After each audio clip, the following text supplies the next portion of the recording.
我今天过来，不是找你来聊离婚的事儿的。那是什么？所有人都告诉我了，你怀过孕5个月，引产，还做了手术。为什么不告诉我？是我的孩子。告诉你有什么用啊？那是我的孩子。对，也是我的。凭什么自己一个人做决定？贺锦州，在我知道自己怀孕的那天晚上，你在哪？你在沈依依的接风宴上，喝到凌晨2、3点才回来。在我去医院做检查的时候，你在做什么？你在公司跟沈依依开1对1的闭门会议。在我决定去做引产的那天，你说了什么？你说今晚你一周不回来。我一个人去做的检查，一个人听得开心，一个人决定去做引产，一个人躺在冷冰冰的手术台上，从头到尾你都不在。可是你不告诉我，我怎么在？我不告诉你你不在，我告诉你你就在了。3年了，我跟你说了多少回话，你有几次认真听了？我生病你知道吗？失眠你知道吗？多少个晚上在沙发上等你等到睡着，你知道吗？师娘，3年，这是你第一次这样叫我的名字。3年来，他都是叫我温时雨3个字，带着高高在上的客套和距离。而时雨这2个字，他今天第一次叫，不是因为我，是因为孩子。贺锦州，你心疼的是那个孩子，不是我。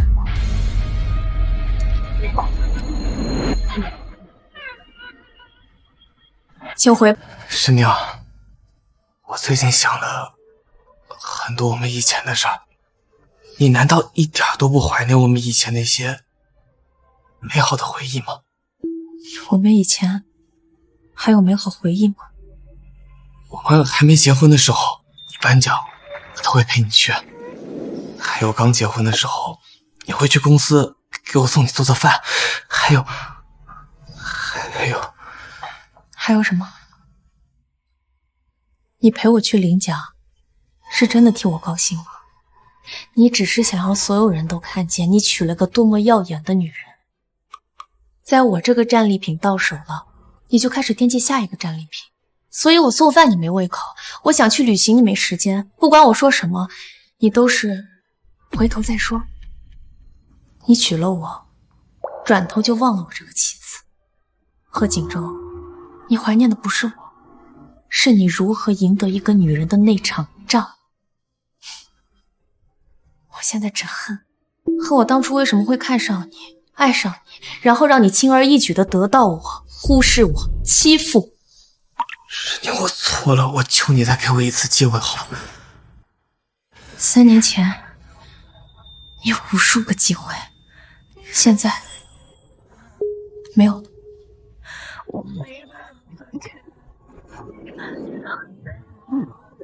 菊花。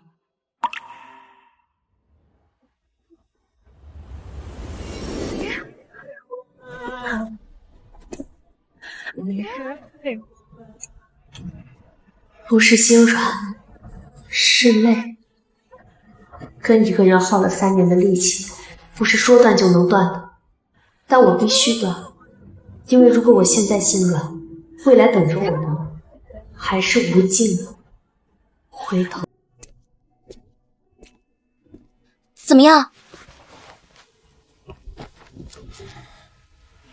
他还是想离。我是问他身体怎么样，5个月引产很伤身的。那你自己问他去。你以为我不想啊？我俩以前多好啊，吃饭、逛街、聊八卦。要不是你看上他，非要去追，我现在也不至于都不敢见他。你说他看上我哪一天？你跟他结婚3年，你不知道？他父母走得早，这些年一直都是自己一个人。那年他来咱们家做客，你给他倒了1杯水。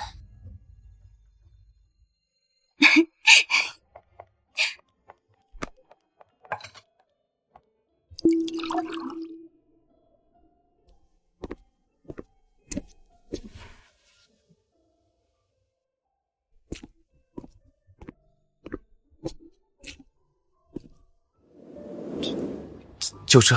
就这。他说他看到你给他倒水的样子，就让他想起了他爸给他妈倒水，然后他就觉得咱们这个屋子有家的味道。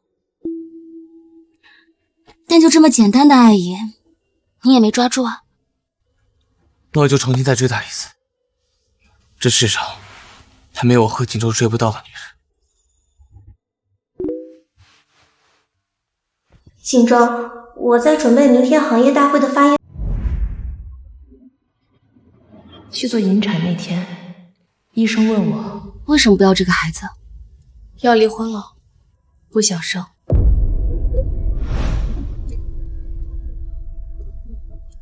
嫂子，我哥知道吗？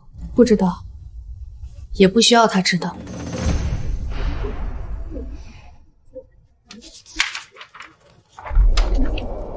5个多月，手脚都长出来了，引产不是小手术，你想清楚了？想清楚了。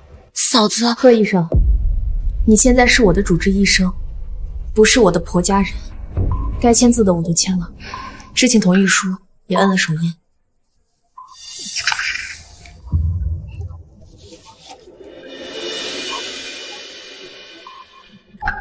后天上午8点，空腹，带个人陪护。好。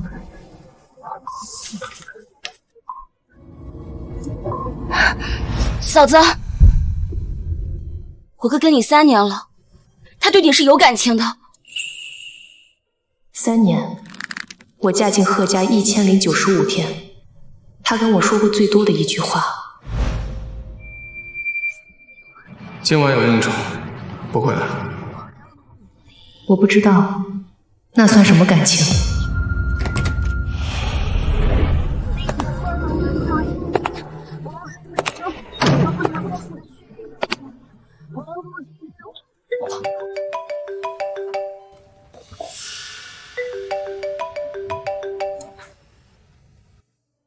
晚上陪我出席一个晚宴，穿正式一点。他从不问我在哪里，也不问我过得怎么样。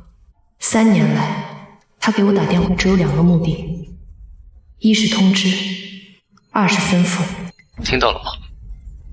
好，这是我最后一次对他说好。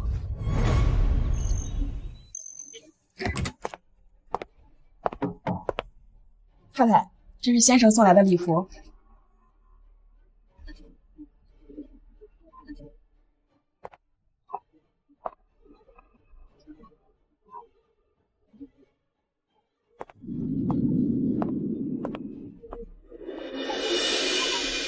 这么合身，一定是贺锦州的助理挑的。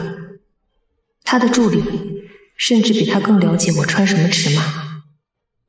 还好，看不太出来。再过2天，这个秘密就不会存在了。怀孕了？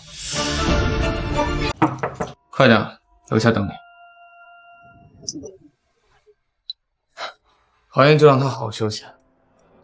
他关心下属，阿瑶，最近回国了吗？拒绝。关心朋友，资产负债冲到78，新增利润全部来自一次性股权投资收益。关心股票，关心财报，关心新项目招标。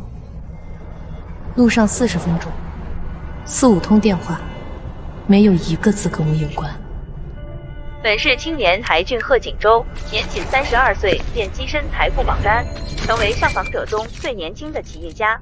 其背后的贺氏家族更是本地顶尖商业世家，市值近100亿。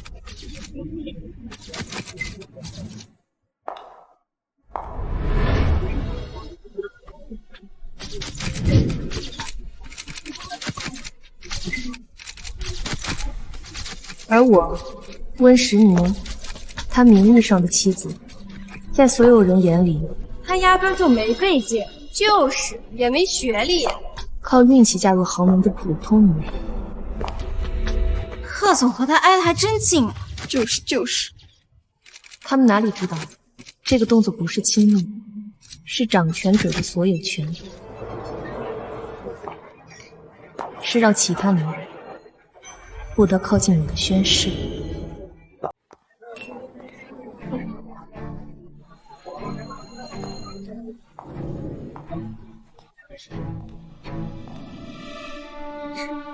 锦州，好久不见。依依，你回来了。3年来，这是我第一次看到他站起来迎接一个人。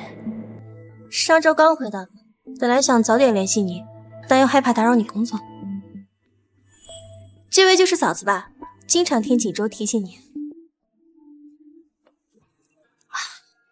锦州也经常跟我提起你。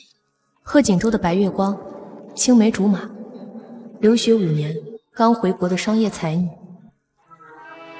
沈小姐，你好，叫我依依就好，咱们之间不必这么客气。坐吧。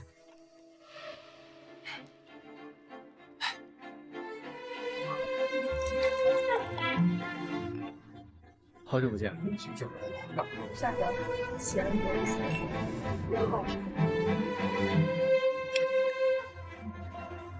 久仰了，沈小姐。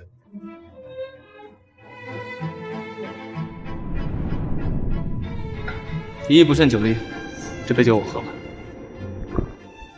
这些体贴入微的事，他3年里从未对我做过一次。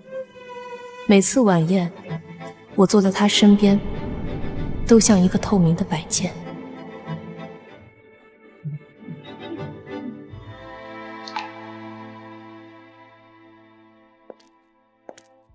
那个贺太太也太可怜了吧，老公当着她的面跟别的女人眉来眼去，脸都绿了。可怜什么呀？人家都嫁了身价百倍的老公，有钱花还不够。话可不能这么说。沈依依回来，贺家那位迟早要换人，那也是他自己没本事，谁让他什么都不是。什么都不是，评价的真好。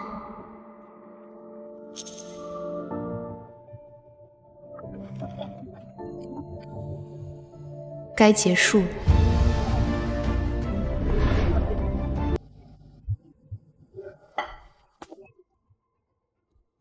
昨晚为什么提早走？不舒服。不舒服就别喝凉的。这是他3年来对我说过最温柔的话，可他会说这话，是因为……锦州，你以后一定要好好对嫂子，她一个人撑起一片家，也不容易。他在演，不过没关系，我也不需要这场戏。曼曼，有空吗？妮妮，你终于想通了，帮我拟一份离婚协议，财产怎么分？不要。妮妮，你完全不用担心贺家的势力，我现在已经是业内顶尖的律师，完全有信心拿下这个官司。贺家的财产，我1分都不要，车子、房子、股份、存款，我全都放弃。我只要1张离婚证。妮妮，你疯了吗？你嫁进去这么多年，没有功劳也有……我要的是干净利落，只要我1分钱都不要，他就没有理由拖着不离。出什么事了？没什么，就是不想过了。对了，你那个工作室现在接了不少大单子，账上趴了不少钱，要不要帮你做个财产隔离？已经做了。看来你确实想了很久。不是很久，是3年。从嫁进贺家的第1天起，我就知道自己不属于那个地方，但我还是强留了3年，因为我以为他会看见我。现在我终于承认，他不会了。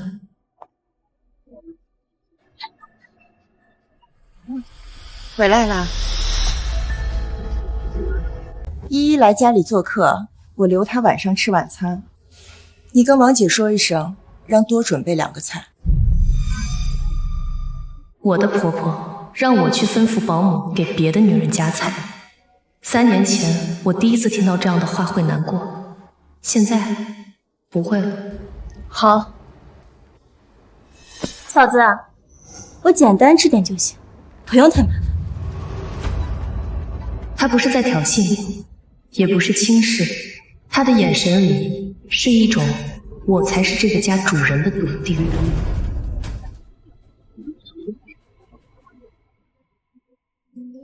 抱一抱就当作从没有在一起。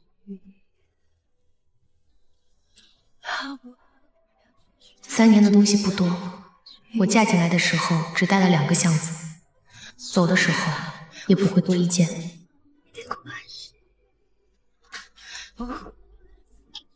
你在干什么？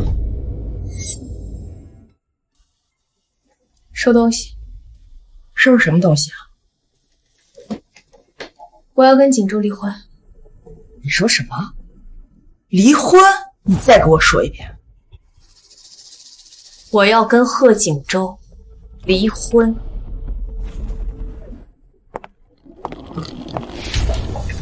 温世宁，你嫁进贺家3年，吃贺家的，住贺家的，你现在说走就要走？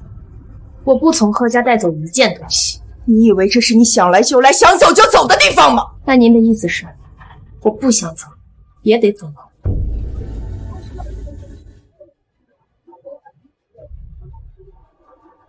妈妈，怎么了？她叫我婆婆、妈妈，叫了3年，宋之华没有纠正过1次。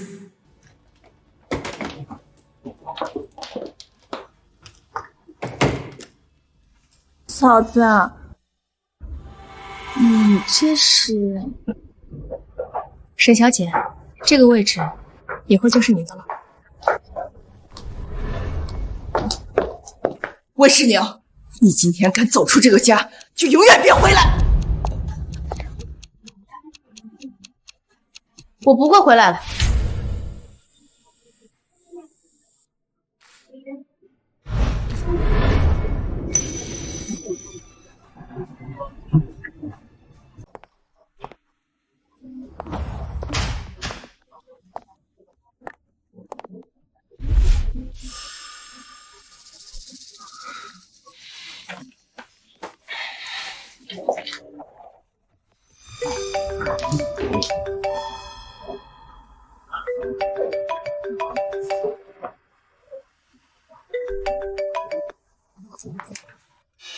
温世宁，你在哪？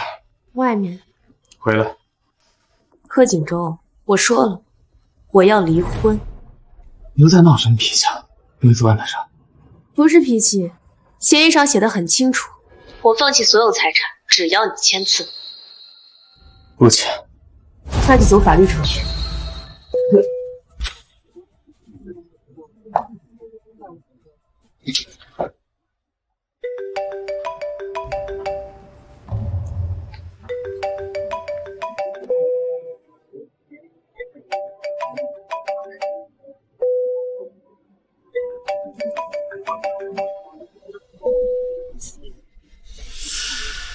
这是3年来我第1次主动挂贺锦州的电话。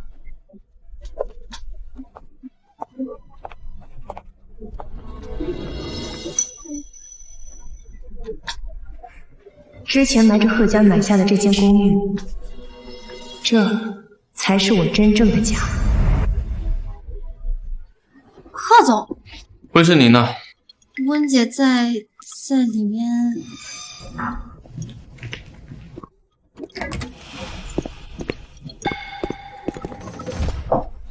坐。温世宁，跟我回家。我没有家了。你是贺太太。很快就不是。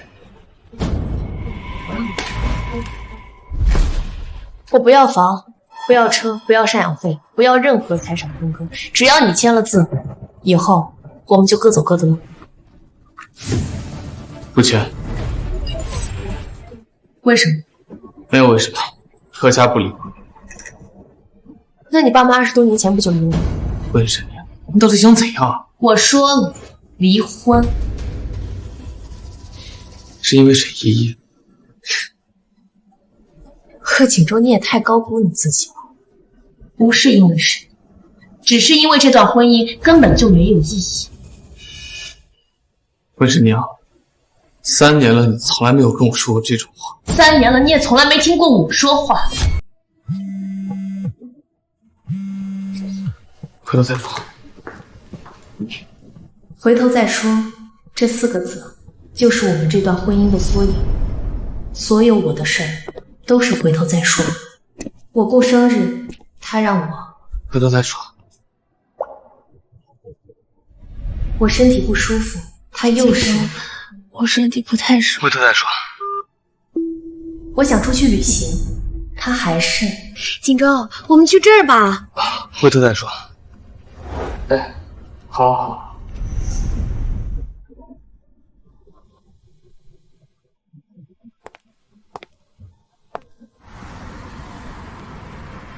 回头，回了3年，一次都没有再说。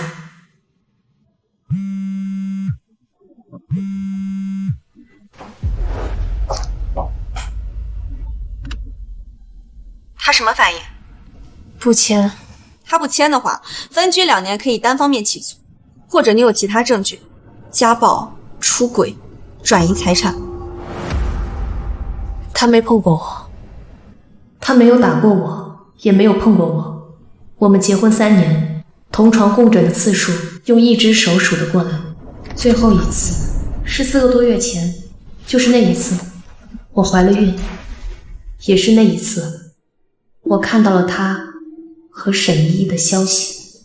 锦州，我下个月就回国了，你还记得你答应过我的话吗？我不知道他答应了他什么，但我知道那个字的分量，比他对我说过的所有话都要重。那就分居，从你搬出来那天算起，我帮你记录证据链。好。还有一件事，下周有个国际设计竞标，甲方是悦城地产，你要不要亲自出面？不用，陈峰去吧。温实宁，温总，大佬你还要藏多久？该露面的时候自然会露面。3年前，我以孤女温实宁的名字嫁进贺家，没有人知道。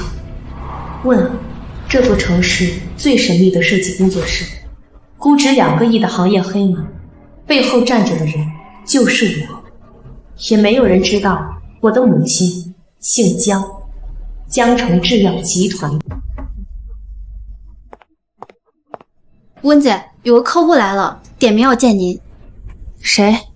名片上写的是沈依依。嫂子，听说你在这上班啊？我来看看你。挺好的，小是小了点儿，但很温馨。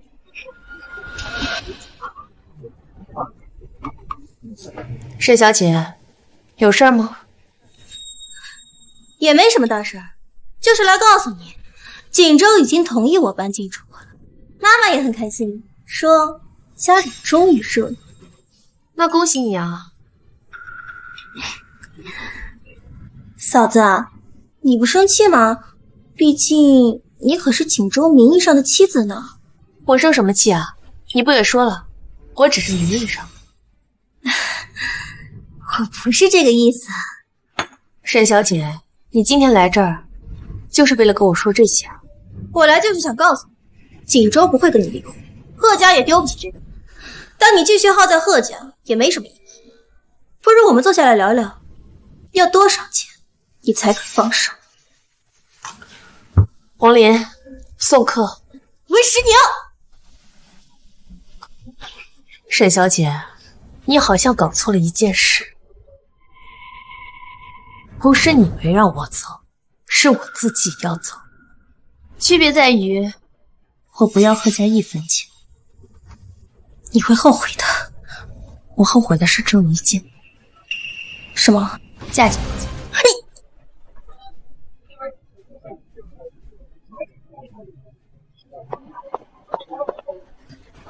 温姐，他刚才那个表情好吓人。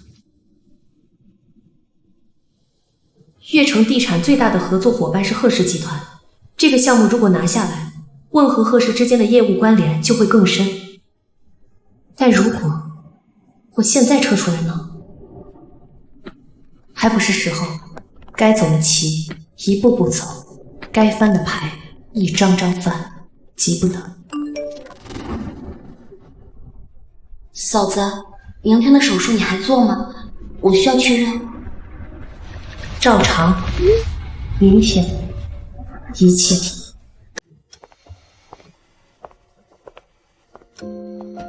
宁宁，没事儿，小手术。走吧。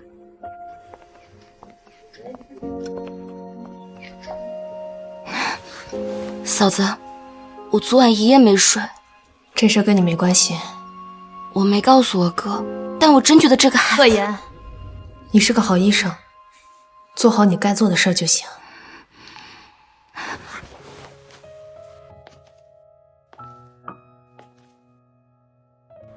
快5个月了，如果留下来，再过几个月，这就会是一个完整的孩子。但这个孩子的父亲不爱我。久仰了，沈小姐。一意不胜酒力，这杯酒我喝。我闺女真是女大18变啊，越来越好看了。谢谢妈。他的奶奶叫着别的女人闺女。最好。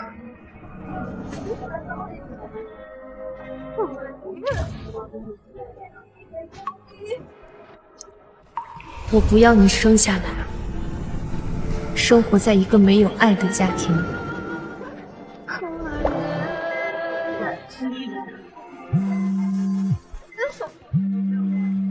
回来，温实令到底想怎么样？我妈说你拿走了所有东西。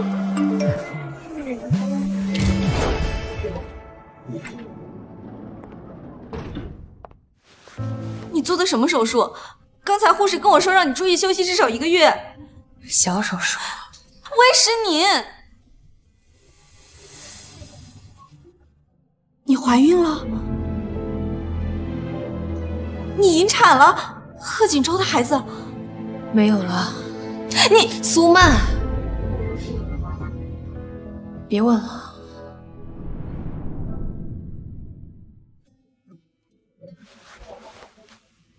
我回去就帮你把分居证据做实，越快离越好。宁宁，你先好好休息，我先走了。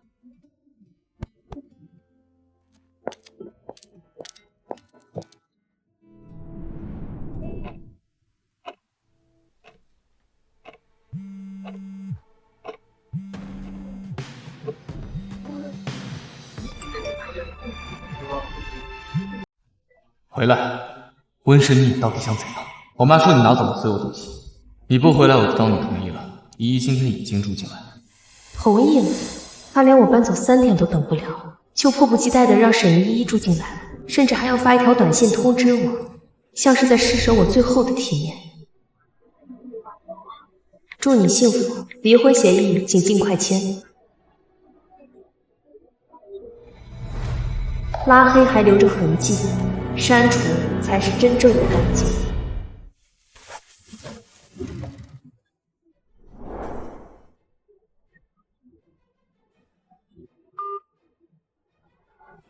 外公，我离婚了。宁宁，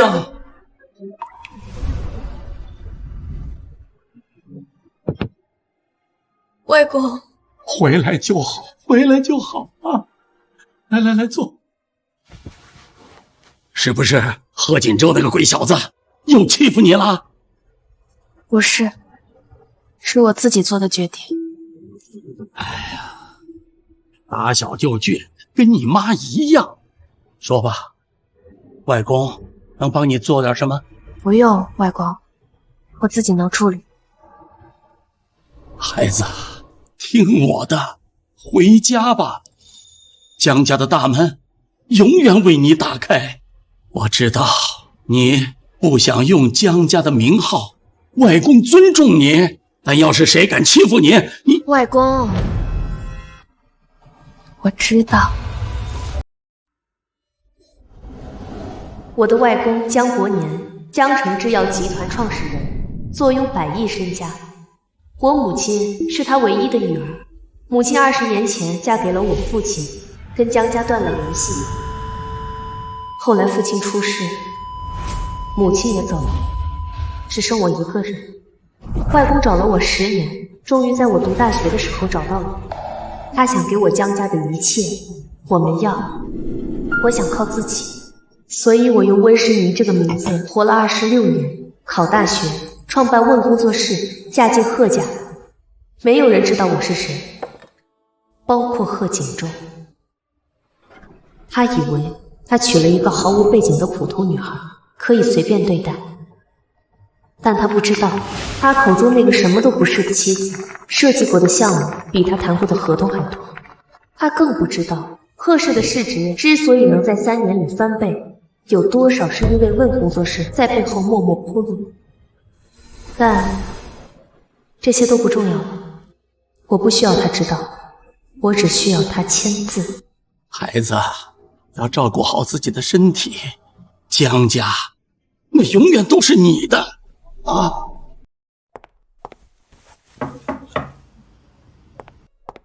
温姐，贺氏集团送来的，邀请咱公司负责人参加明晚新任副总裁的上任晚宴。他回来不到1个月，就坐上了副总裁的位置。贺锦州给他的见面礼可真大方。明天的贺氏晚宴，你去。老板，贺氏那边点名要求工作室负责人亲自出席。说我在出差。好吧，不过最近行业在传一件事儿，有人在查问工作室创始人的真实身份。谁在查？不清楚，消息是从贺氏那边传出来的。盯着点。贺氏会是谁在查我？沈依依还是贺锦州？3年来我藏得很好，问的注册信息层层加密，法人代表是陈峰。就算他们侦查到了，又能怎样？我温实宁从来不怕见光。有意思。怎么了？你猜今天评审会上谁来了？谁？沈依依。她以贺氏副总裁的身份亲自出席了那个会议。她还在会议上提出了一个要求，她说为了保证合作透明度，希望微影工作室的实际负责人亲自出席下一场会议。理由呢？她说行业里有传闻，微影工作室创始人的身份存疑，贺氏作为合作方有知情权。他这是在逼我现身。你怎么打算？让他逼。宁宁，苏曼，你帮我查一下，沈依依在回国之前，在国外都做了些什么？跟离婚有关。跟所有。进。老板，你让我查的东西出来了。说。过去3年，贺氏集团经手的大型项目，有60%以上的外包设计直接或间接流向问工作室。这些项目的设计费用加起来将近2个亿。在贺氏内部财政里，这2个亿的支出被标注为第三方设计合作费用，没有任何人关联到您的真实身份。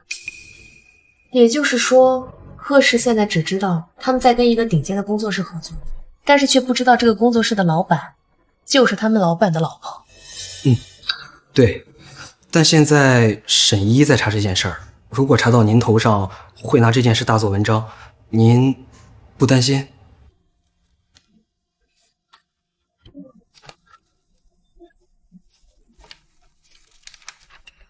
陈峰，我问你，如果问工作室现在取消跟贺氏的所有合作，贺氏会怎么样？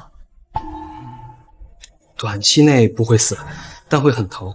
和悦城地产的合作肯定就黄了，后续几个商业综合体也得重新找设计师。保守估计，贺氏的业务量会缩水20%到30%，股价呢？会跌10%到15%，不成问题。先不动，等我信号。好。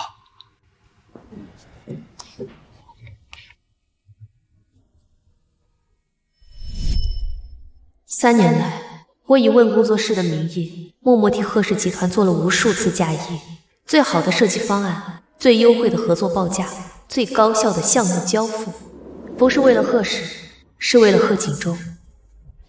我以为把自己最好的东西给他，他总有一天会看到我。结果，他看到的是沈依依的笑，沈依依的茶，沈依依的白裙子。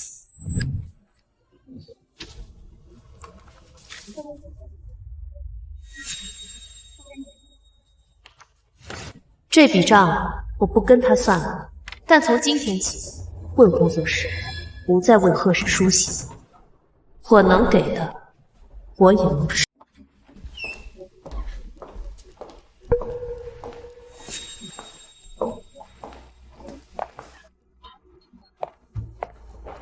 就这么个巴掌大的地方，您怎么来了？我今天过来是问你事情。你真的想好要跟锦州离婚了？是。你想清楚？想清楚了。温实宁，我告诉你，我当初同意锦州娶你，那是看在老太太的面子上。现在老太太走了，我把话说明白。这张卡里有300万，你把钱拿着，签个保密协议，从此跟贺家再无瓜葛。300万，他觉得我的3年就值300万。离婚协议里写的很清楚，我不要贺家1分钱。那你要什么？签字。你什么都不要。温实宁，你老实交代。这个问题，你应该去问您的儿子。你什么意思？沈依依住进贺家几天了？5天还是6天？谁让她搬进来的？沈依依那是客，住在主卧的客。这300万您拿回去，只要贺锦州在离婚协议上签字，我可以什么条件都不提。但如果他不签，怎样？我就去法院起诉。你敢？有什么不敢的？您觉得，到时候媒体如果问为什么贺家少奶奶要离婚，是您丢脸，还是我丢脸？温实宁，你别敬酒不吃吃罚酒。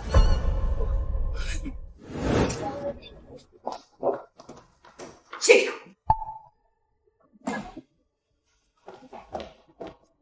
温姐，贺太太好大脾气。没事。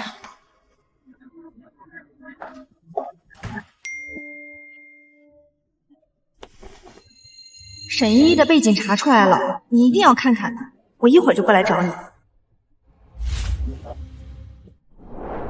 沈依依在国外这5年根本不是在读书，她的硕士学位是买的。在海外期间挂靠在一家设计公司，表面上是设计师，实际上什么作品也没有。这3个获奖记录，第一个是你之前那个团队的作品，第2个是微影工作室2年前的投标方案，他把你的设计改了颜色和排版，署上了自己的名字。这第3个就更离谱了，是3年前你还没嫁进贺家的时候做的一个概念设计，发表在了一本小众设计杂志上。他抄了我的作品，抄了3次，然后带着这份完美的简历回了国，坐上了贺氏集团副总裁的位置。他不只是想抢我的丈夫，还想偷我的财富。证据链完整吗？完整，原始文件、时间戳、发表记录全都能对上。先存着。你打算什么时候用？等他自己跳出来。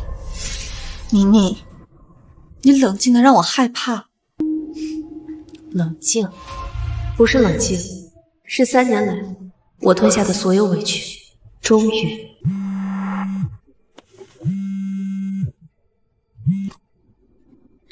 温实宁女士，这里是贺氏集团行政部，宋之华宋女士，请您明天下午3点到贺家参加家庭聚餐。家庭聚餐？我已经搬出去了，还请我去家庭聚餐？知道了。应该是鸿门宴，我陪你去。不用，我自己去。你确定？确定。有些账，既然他们想回家算，那就一次性算个清楚。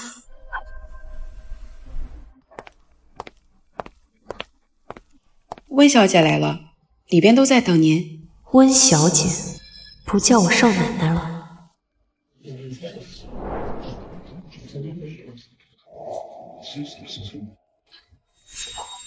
来了，坐吧。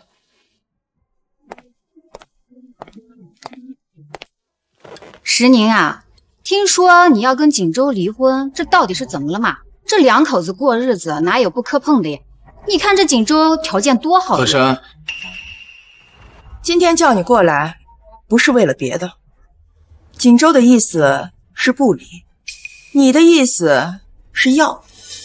那今天就当着家里人的面把事情说清楚。温世宁，你嫁进贺家3年，贺家对你怎么样？吃的、穿的、用的，都是最好的。那你还要离？你跟他们说了吗？说什么？沈依依住进我们卧室的事。啊？这什么意思？你们不还没离婚，怎么就……这沈依依真住进主卧了？我搬走那天她就住进来了，我的东西还没收完，她的行李就先到。不是这样的，我只是暂住在客房。客房在2楼东侧，你的化妆品放在3楼主卧的洗手台上，你的衣服挂在主卧的衣帽间。刘嫂可以作证。我不清楚，这件事情跟离婚没有关系，依依只是暂住。妈，今天您请我来，无非是想让我当着大家的面同意不离婚。那么我想请问你，是想让我跟沈依依一起住，还是想让我腾出位置成全他们？温世宁，跟我出来。我不出去，有什么话当着大家的面说。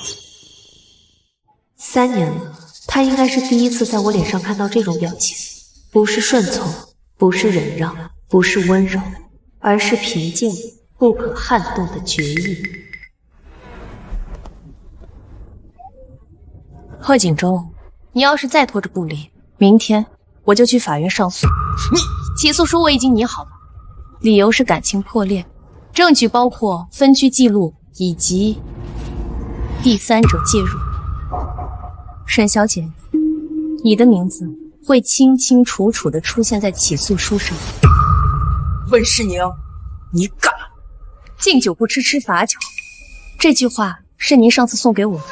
这次罚酒来了，您喝还是不喝？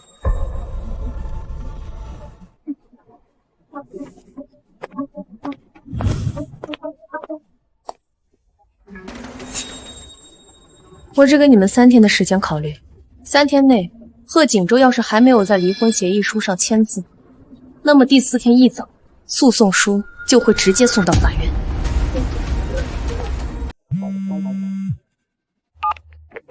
石宁，今早我帮你把离婚起诉书递到了法院。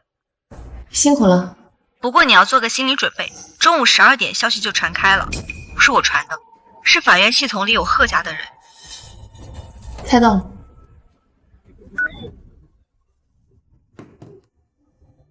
警报：贺氏 CEO 婚变引发市场动荡，贺氏集团今日股价微跌2%。下午2点，贺氏集团的股价微跌了2%，原因是有投资人在朋友圈看到了消息。资本市场最怕2件事：企业内斗和老板私生活丑闻。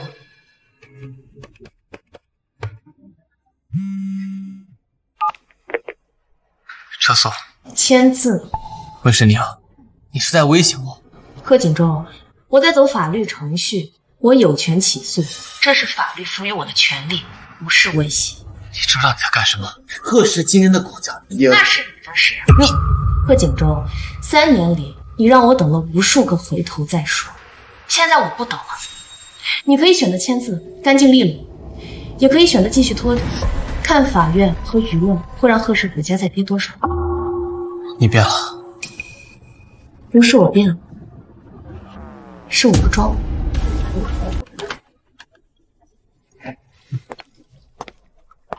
锦州，妈妈让我送饭过来。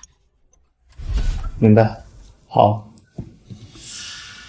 啊，这样我开完会去找你。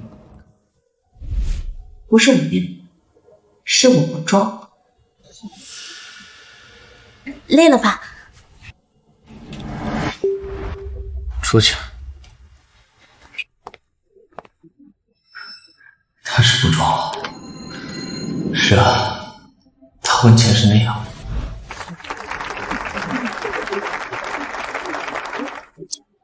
方律师，温世宁起诉离婚的案子，不管用什么办法给我拖死他，这回他别想死。老板，悦城地产的邮件你收到没有？咱们中标了，设计费8000万。贺氏集团作为悦城地产的合作方，未来3年所有的地产项目设计都要经过咱们工作室的审批。我看到了。你是没看到，你的方案一出来，悦城地产那几个老总眼睛都直了，当场拍板，一个字都不用改。他们还让我问你，下周的行业峰会能不能亲自参加，想见见你这位总设计师。好。还有件事儿，沈一今天在会上一直盯着我，会后还找人打听问的底，他好像认定了问是攀上了贺锦州才拿到了贺氏资源，在查背后是哪个女人。可惜他搞反了。可不是，3年了，明明是贺氏靠着咱们低价兜底，他才坐稳了副总裁的位置，他倒好，还以为是咱们在吸贺氏的血。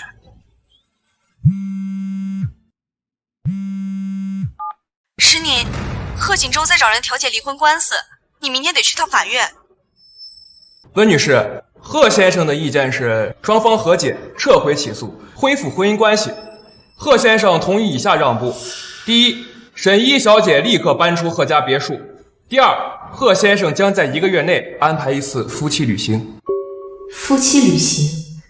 我跟他说了3年，他次次都是回头再说，现在要离婚了，他这个头终于是回过来了。方律师，我的当事人不接受和解，离婚意愿绝不改变。苏律师，贺先生这次的诚意很足啊。诚意？这是温女士搬离贺家别墅当晚第三方级入住主卧，这是物业提供的车辆出入记录和监控截图。怎么之前没跟我说呀？还有，这是温女士在婚姻存续期间的就医记录。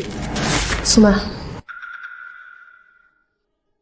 总之，我的当事人坚持离婚，请贵方在15日内给出正式答复。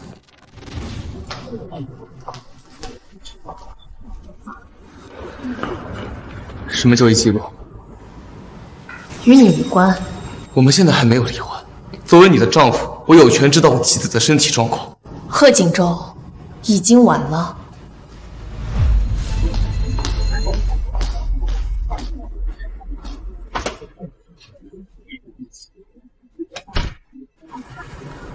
贺言，今晚到家。你刚才为什么不把就医记录拿出来？孩子的事儿，你知道，贺言知道，但贺锦州不知道。至少我想，他不应该在这种冷冰冰的调解桌上知道那个孩子的存在。妻子怀孕他都不知道，妻子引产他也不知道，这得是多冷漠的丈夫才能干出来的事。要我说，孩子的事就是最有力的筹码，能让贺锦州在社会舆论上彻底死掉。不是筹码。什么？那个孩子不是筹码。我只想干干净净的离，不想用孩子换自由，用秘密换条件。我明白了。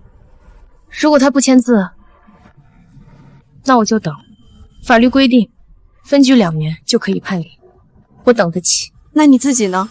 身体恢复的怎么样？好的差不多了。石妮，你什么都跟我说差不多了，你到底怎样？我饿了，请我吃饭。走，街角面馆，我请客。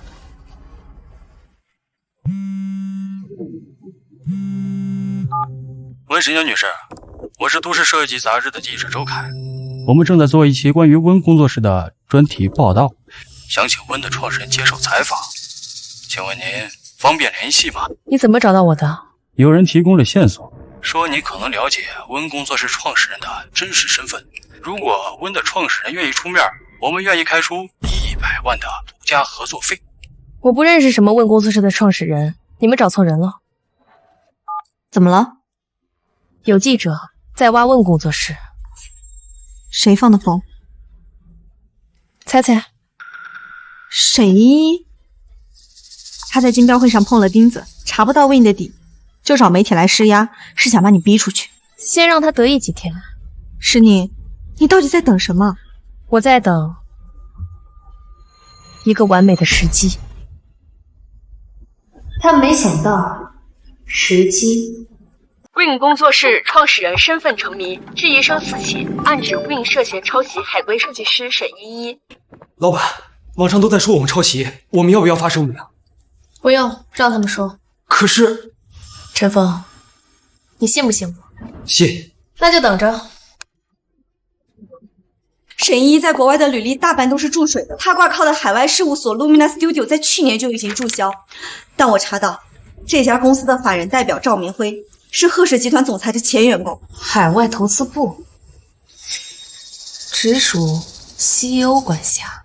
对，查不到此人，但除了贺锦州，没人有这个权限。也就是说，贺锦州在海外做了一家空壳公司，给沈依依镀金，让她用假作品、假履历风光回国，当上副总裁。原来3年前，在我嫁给他的那一天，他就已经在给别的女人铺路，还越来越多了，但还不到出手的时候。贺总，最近关于问工作室与沈依依女士的版权争议，您怎么看？问工作室是贺氏的长期合作伙伴，关于版权问题，我相信真相会说话。有消息说问工作室的创始人一直不肯公开身份，您觉得这正常吗？商业社会，每个人都有自己的选择，但透明和诚信是合作的基础。我个人认为，既然进入了公共领域，就理应受到公共的监视。副总裁沈依依女士的相关作品均有合法来源，贺氏集团保留对恶意诽谤方追究法律责任的权利。公关部的声明 ，CEO 的签字，贺锦州这是想替沈依依做背书。他以为问的创始人躲躲藏藏是心虚，可他根本不知道，那个躲躲藏藏的人是为了他才。老板，贺锦州的采访你看了吗？他这是一边低价让我们帮他干活，一边帮他的人踩我们。不急。我怎么能不急？你上次说悦城地产要召开一个行业论坛，想见见我这个设计师。对，在下周。什么主题？原创设计，知识产权保护。完美。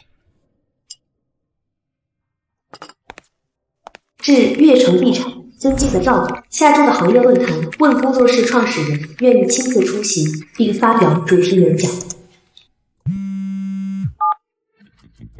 问的老板终于愿意露面了，太好了！我来安排最大的会场，这次同行业的人都会来。赵总，我有一个小请求。你说。你要名单上麻烦帮我加上贺氏集团总裁贺锦州、副总裁沈依依。这个没问题，贺氏本身就在咱们的合作名单里。谢谢。月底10天后，所有的盘。他怎么知道我住在这儿？难道是用了贺家的关系网？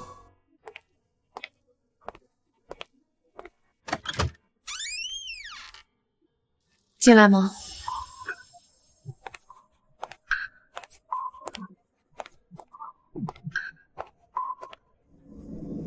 你一直都住在这里啊？多久了？比你想象的久。我今天过来不是找你来聊离婚的事儿的。那是什么？科研都告诉我了，你怀过孕5个月，引产，还做了手术。为什么不告诉我？是我的孩子。告诉你有什么用啊？那是我的孩子。对，也是我的。凭什么自己一个人做决定？贺锦州，在我知道自己怀孕的那天晚上，你在哪？你在沈依依的接风宴上，喝到凌晨2、3点才回来。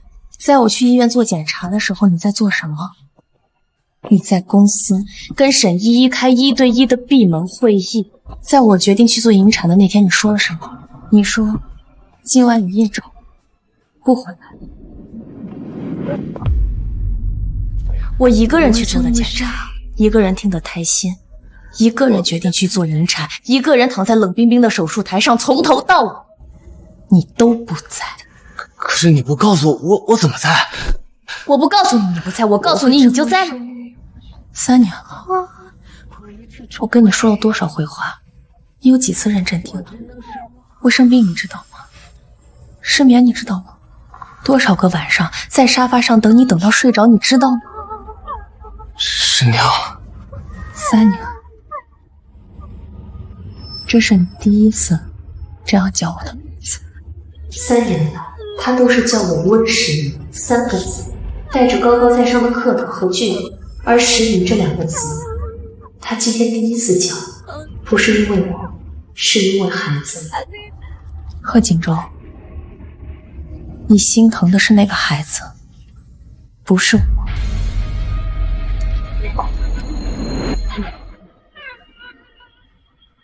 请回。师娘，我最近想了很多我们以前的事儿，你难道一点都不怀念我们以前那些美好的回忆吗？我们以前还有美好回忆吗？我们还没结婚的时候，你颁奖我都会陪你去，还有刚结婚的时候，你会去公司给我送你做的饭，还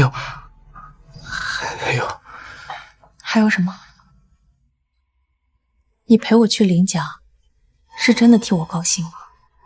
你只是想让所有人都看见你娶了个多么耀眼的女人，在我这个战利品到手了，你就开始惦记下一个战利品。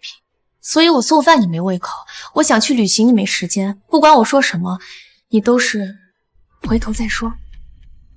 你娶了我，转头就忘了我这个妻子。贺锦州，你怀念的不是我，是你如何赢得一个女人的那场仗。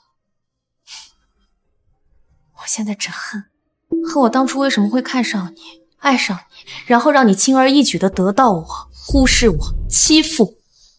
师娘，我错了，我求你再给我一次机会好吗？3年前你有无数个机会，现在没有了。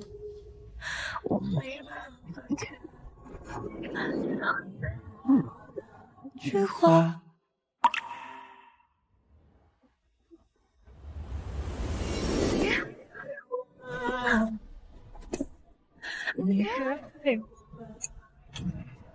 不是心软，是累。跟一个人耗了3年的力气，不是说断就能断的。但我必须断，因为如果我现在心软，未来等着我的还是无尽的回头。怎么样？他还是想离。我是问他身体怎么样，5个月引产很伤身的。那你自己问他去。你以为我不想啊？我俩以前多好啊，吃饭、逛街、聊八卦。要不是你看上他，非要去追，我现在也不至于都不敢见他。你说他看上我哪一天？你跟他结婚3年，你不知道？他父母走得早，这些年一直都是自己一个人。那年他来咱们家做客，你给他倒了一杯水。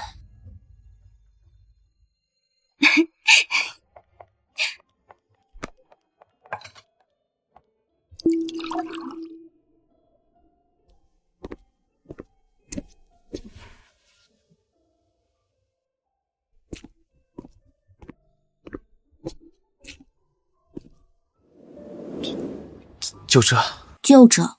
他说他看到你给他倒水的样子，就让他想起了他爸给他妈倒水，然后他就觉得咱们这个屋子有家的味道。但就这么简单的爱意，你也没抓住啊。那我就重新再追他一次。这世上还没有我贺锦州追不到的女人。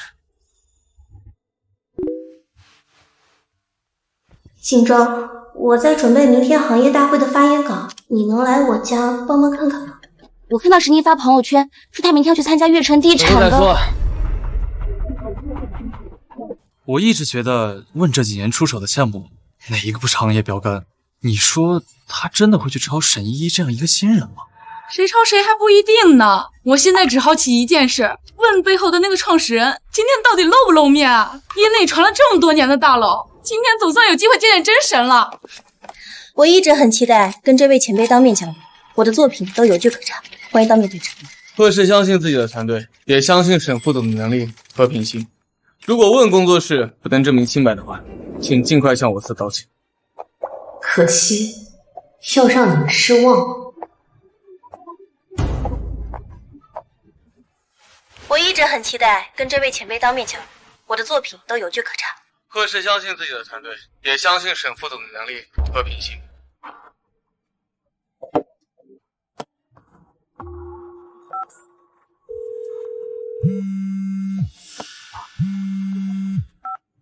别找了，我在化妆间后台。老板，你真的要上？2点准时。感谢各位嘉宾，接下来是咱们今天论坛的重头戏，问工作室创始人将发表首次公开演讲，有请问工作室创始人闪亮登场。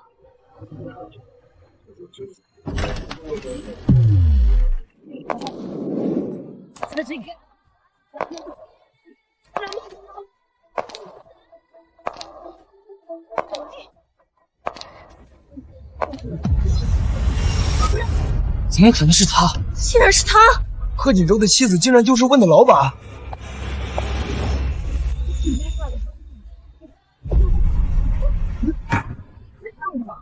大家好，大家好，我是温石宁，问工作室的创始人。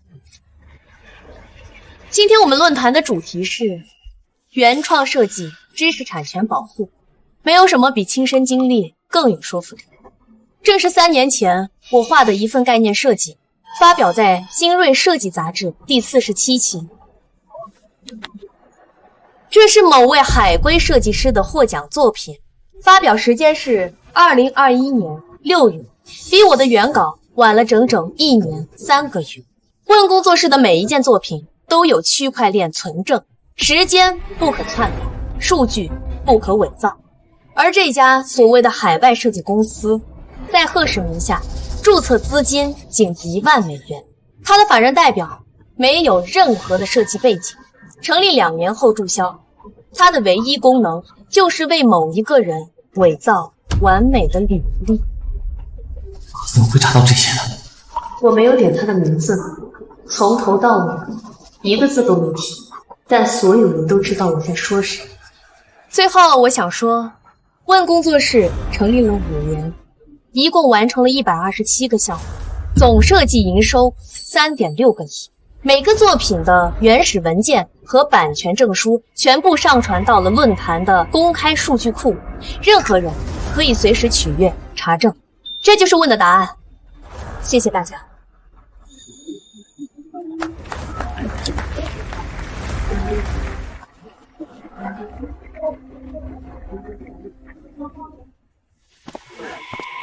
沈小姐，根据问资料显示，那家海外公司就是空壳。您之前说作品有据可查，请问您现在怎么解释？你拿空壳公司的履历来竞标，还反过来指控问抄袭，请问是你自己的主意吗？贺总，那家海外公司的注册信息显示在贺氏名下，是不是贺氏专门为沈小姐建立？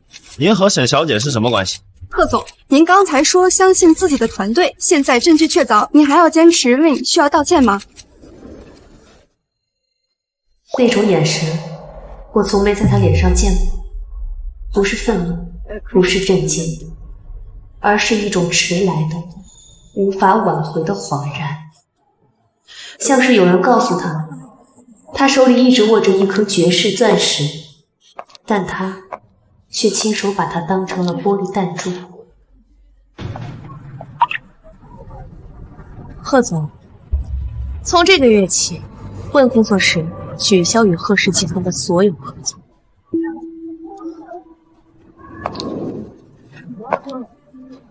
据本台最新消息，贺氏 CEO 妻子自曝身份，问创始人竟是隐婚3年发妻。贺总，股价又降了4个点，董事会那边催您赶紧给一个方案。另外，明天的临时股东会，锦州，锦州，外面都在传，说你要免我的职。我知道作品那个事儿是我一时鬼迷心窍，是我对不起你，可我这么做也只是为了能让你多看我几眼。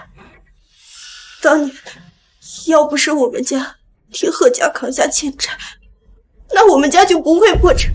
如果我们家没有破产的话，如今能站在你身跟你门当户对的人应该是我。想我小时候还天真的说长大以后要当贺太太，后面你娶了温实年，我也没闹过什么。如今回国，我也不是想抢回来什么，我就是想离你近一点。外面人怎么说我都无所谓，但你也要跟我走吗？依依，是我对不起你。你们家当年的事我一直都记得，所以你回国，我立刻就给你安排了职位。你说要搬进别墅，我也让你搬了。但这些和今天的事儿不一样。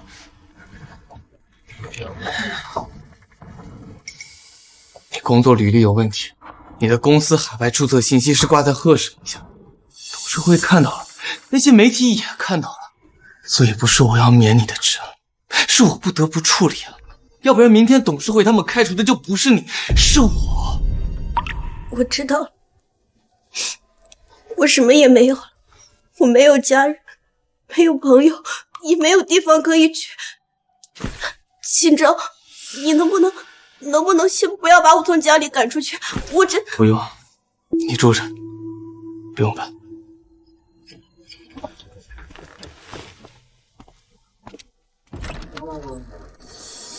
我就知道，锦州心里还是有我的。温世年，你事业有成又怎样？这个男人，你抢。先生你好，外人见温总需要预约。我是她丈夫。对不起先生，这是温总的规定。近日，贺氏集团发布声明，副总裁沈依依因履历造假被免职。沈依依抄了老板那么多作品，他贺锦州一个免职就完了。可不是嘛，贺锦州那天当着所有媒体的面说他相信沈依依，还要我们问给贺氏道歉了。是啊，温总都嫁给他3年了，他都没发现咱们温总就是温的老板。你说他一个男人怎么当的老公？他什么时候对老板上过心？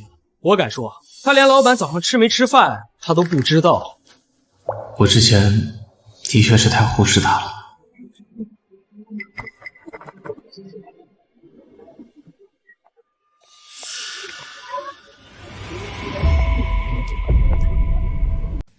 10年还没吃早饭吧？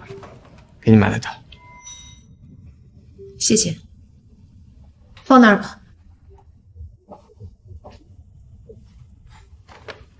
我记得你以前就爱吃这家的，我专门绕路去买的。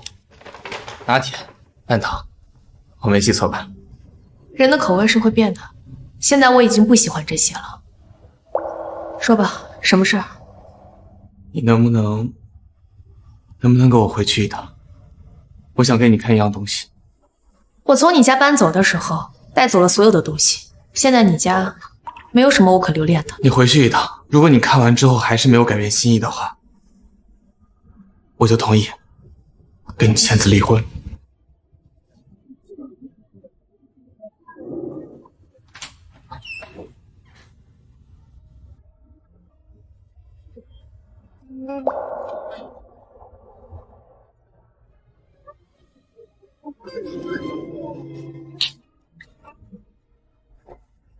我把咱们之前的结婚照都洗出来了，我们当时拍了很多，你还问我说要不要多打印几张挂在家里面，我说回头再说。现在你看我都打印出来了，你还记得拍这张照片的时候吗？摄影师让你离我近一点，你不好意思，脸都红了。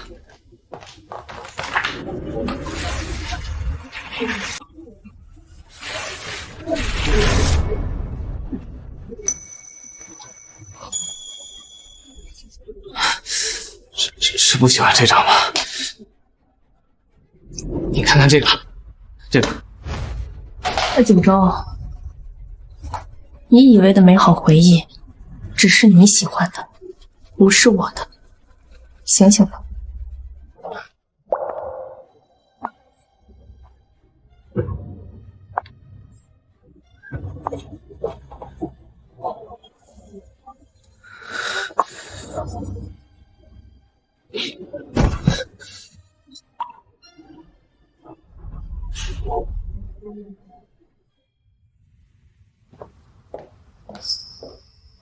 外公，您怎么来了？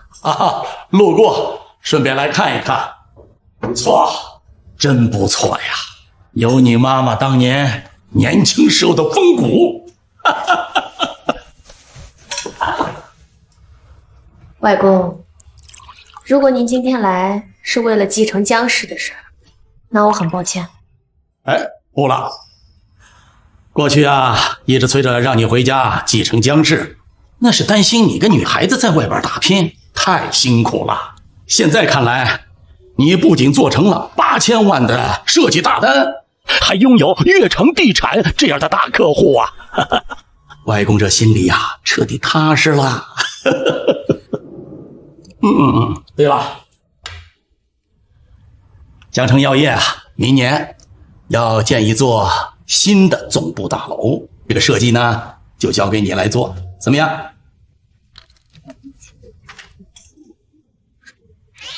是商业合作，市场价，不打折。行，你说了算。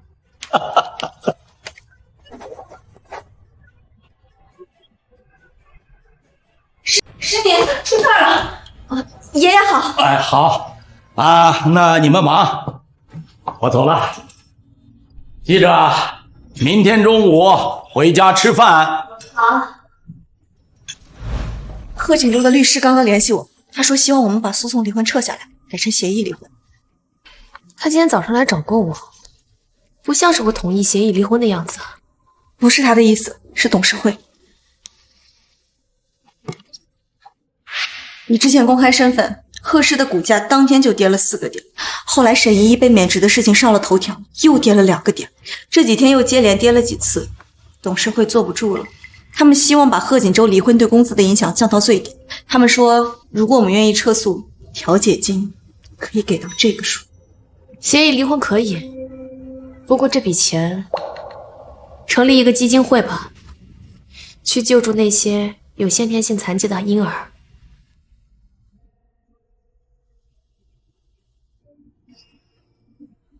让这些孩子在父母的关爱下好好长大。可如果我们撤诉之后，贺锦州他不同意协议离婚，按照规定我们就又要再等6个月才能重新提起上诉。他不敢。贺总，沈依依的事儿我就不说了，识人不明，一个履历造假的人，你居然让他做到了副总裁的位置上。还有你结婚3年的妻子，根本就是问工作室的创始人，你居然一点都不知道，整天坐在总裁的办公室里，你脑子去哪儿了？股价这2天连跌2次了，再这么拖下去，跌停板上就坐着我们这一桌人。方律师和温总那边谈好了，撤诉改成协议离婚，明天就把证领了。我不离，就没有不离婚的办法吗？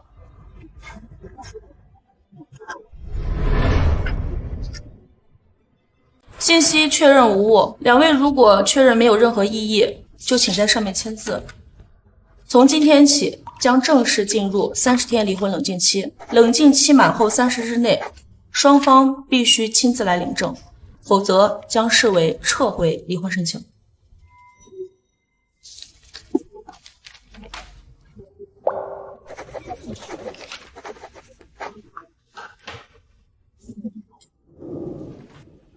沈丽，我在想，如果你早点告诉我温工作室的事情的话，是不是就不会走到今天这一步了？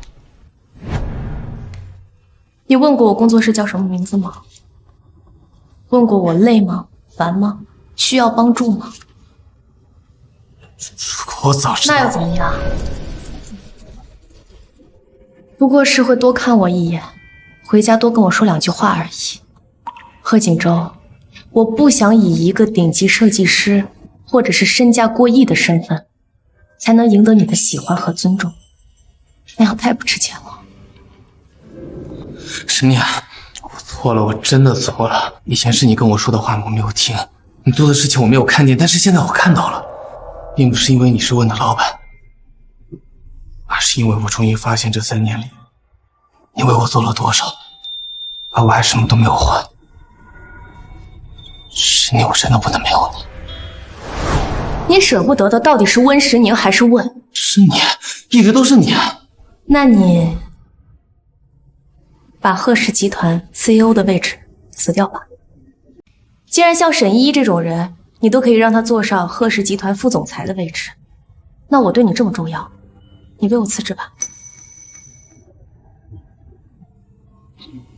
你看，你爱的从来都不是我。沈宁，离婚冷静期还有30天，这30天里，我一定会让你看到我的心意的。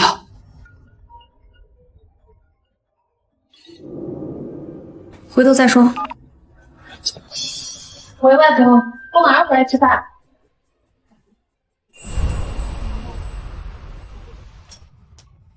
宁宁啊，生日快乐！大小姐生日快乐！生日？过去3年在贺家，我早就不记得自己的生日。宁宁啊，今天啊，我让厨房专门做了你最爱吃的东西啊！走，张老，小周啊，小周啊，我给你介绍一下，他叫周岩，前沿资本的，他呀一没事就往我这儿跑，恰巧今天你们都在这儿，认识认识。你好，周岩。温时宁，我知道，问工作室的创始人，很优秀。谢谢。别站着说话了，来来来，坐，走走走。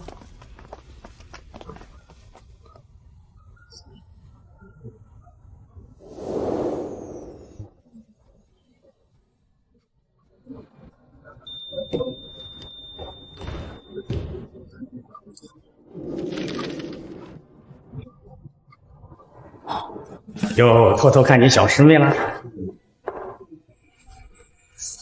其实你们2个挺像的，放着好好的豪门公子哥、大小姐不做，偏要自己闯天下，骨子里硬气的很吧？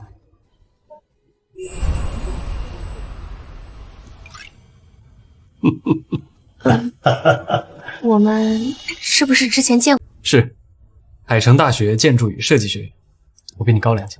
你也是学建筑的？我不是，我是学金融的。但是我对建筑一直都非常感兴趣。我看过你的作品，一个以竹子为原型的度假酒店设计概念，里面的悬挑结构让我印象非常深刻。谢谢。哎呦，原来是校友啊！外公，您看你又给我准备不，这个我可没安排啊。不知道今天是温小姐的生日，匆忙中叫人备了一些薄礼。哪里是今天才知道？上个月来江老这儿，知道温小姐要离婚之后，就叫我备些礼物了，就等着今天制造一场偶遇送出来了。哎呀，多谢周先生的好意，不过这礼物太贵重了，我不能收。是我考虑不周了。我先来走走走啊。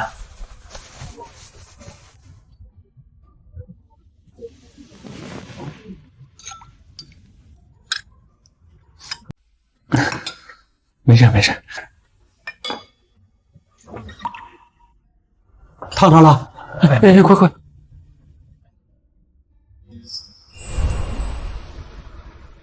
真的没事。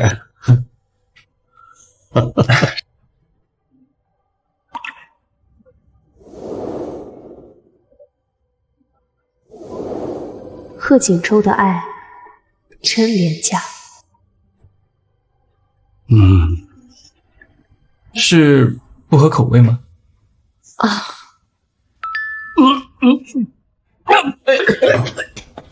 江老，你慢着点，好点没？没事了。公司的事能放就放吧，身体要紧。啊，坐，吃饭。也是，外公70多了，为了江氏，还一直在一线工作。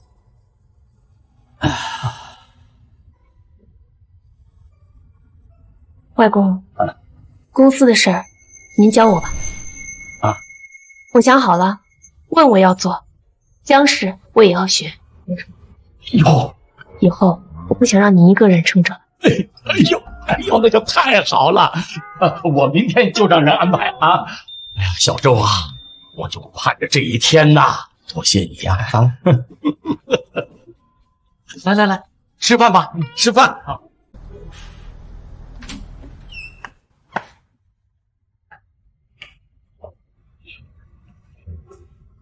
锦州，依依怀了你的孩子，等30天冷静期一过，你去跟依依摆正理。什么？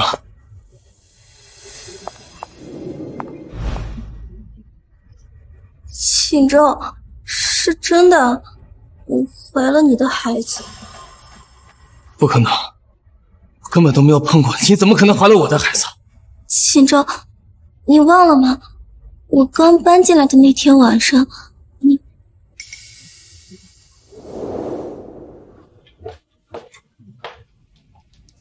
锦州。你怎么穿着石宁的衣服？不对，你就是他。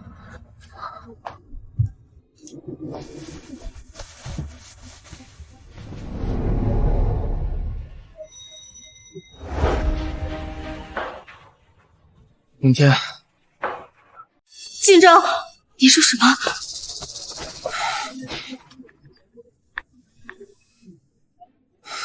我说。我们没关系，不要以为你怀着孩子就觉得可以拿捏我。能做我贺锦州孩子妈的这辈子，只可能是温石宁。你跟温石宁已经离婚了，眼下陪在你身边的人是依依。依依怀了贺家的孩子，这个婚你必须结。董事会在逼我签字，你在家逼我再婚，你们一个两个都在替我做决定。有谁问过我想不想离啊？谁问过我想跟谁过？你们有谁考虑过我的感受？妈，我是你儿子，不是你的提线木偶。我妻子也不是看你心情的工具。把贺氏集团 CEO 的位置辞掉吧。是你说的对，我只有真的独立出来，才能做到真正的自由。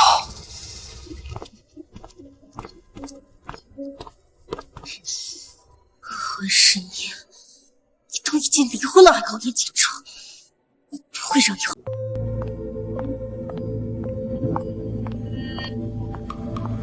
我来是告诉你件事儿，我怀孕了，3周。算算日子，刚好是你搬出主卧，我搬进主内。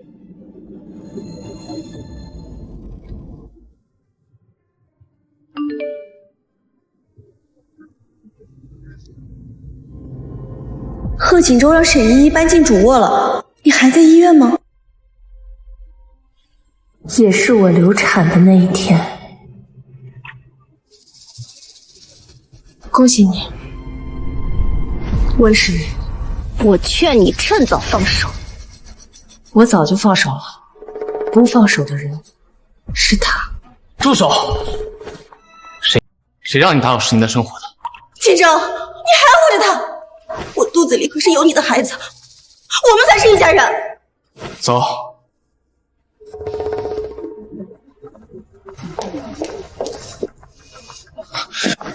石宁，那天是我喝多了，我错把他当成了你。我的心里只有你，你放心，那个孩子我是不会认的。贺总，你现在跟谁过夜，要跟谁生孩子，我都没兴趣，也跟我没关系。会没有关系啊，我已经想好了，这婚我不离。之前你不是让我辞职，就是会觉得我离开了贺氏什么都不是。我想过了，你说的对，我现在这个位置，谁都能压我一刀。董事会，我妈沈依，谁都可以逼我做我不想做的事儿。这个位子我不要了，我要向你证明，我贺锦州就算是离开贺氏，没有这些资源，我一样可以重新站在你面前。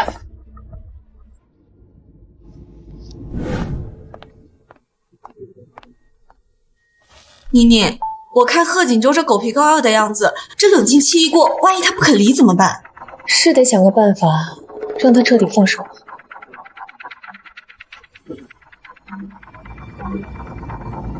今天我们来江氏，不是跟高层开会吗？贺锦州来这做什么？还能干什么？追妻火葬场呗。爱的情深不能自抑，还是赌你喽。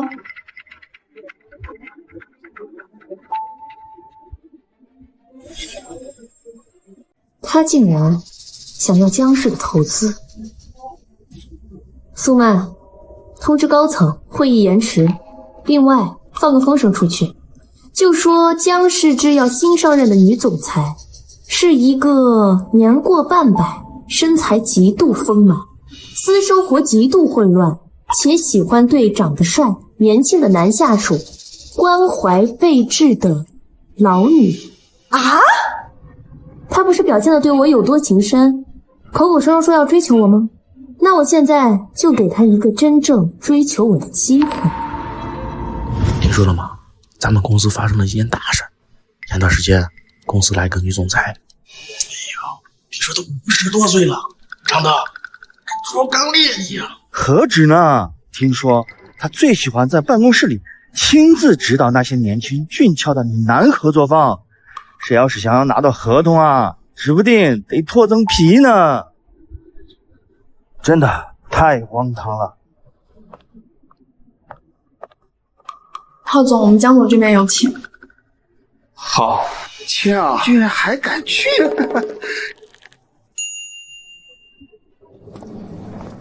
请。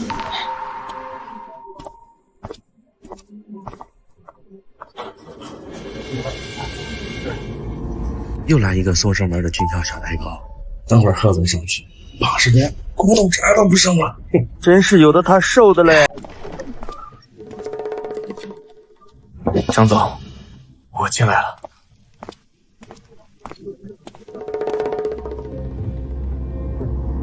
张总你好，我是贺锦州。过去在贺氏，我全权负责多条核心业务线。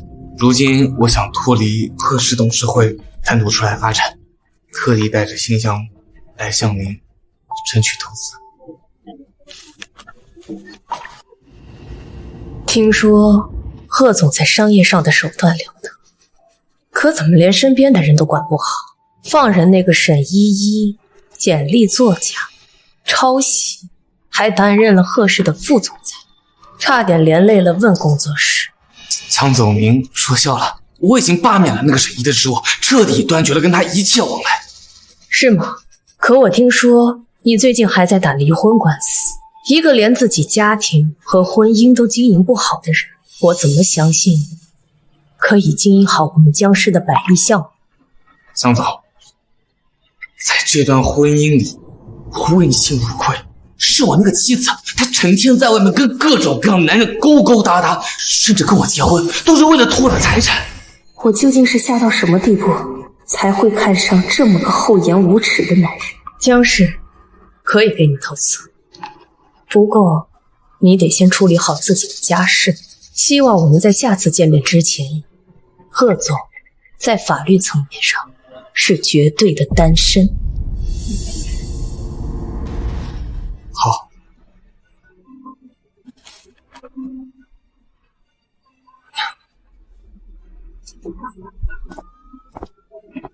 希望我们在下次见面之前是绝对的单身。他声音怎么这么耳熟？算了，大概是谁跟他像了。贺总，我打听到了前缘投资的周岩总裁联系方式了，您看要不要？好，能得到前缘投资，那自然是最好的。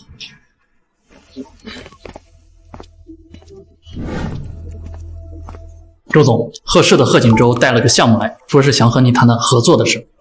让他走公开招标，我这不搞特殊。明白，那您现在去哪儿？罗树。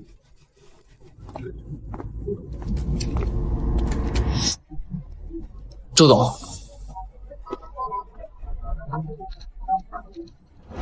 往这边挪一点，行吗？哎，对，就这儿，就这儿。宁宁，你回来的正好。我跟你说呀，周岩在百忙当中啊，帮我来搬花。这一大盆发财树啊，哎，可沉着呢，管家都搬不动，他呀抱起来就走了。你说他劲儿大不大呀？周先生，您再教，他来做的歌就要烂了。抱歉。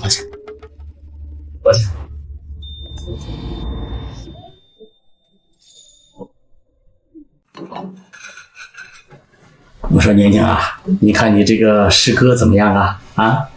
我觉得啊，还是知根知底儿的好啊。你看他啊，根子正又能干，还知书达理，总比那个贺锦州好得多嘛。外公，我现在都还没从上一段婚姻的泥潭里爬出来，现在谈这些不合适。哎呀，怎么不合适啊？你总不能啊！我今天呢，就是来挪树的，顺便想吃个便饭啊！对，先吃饭啊！先吃饭。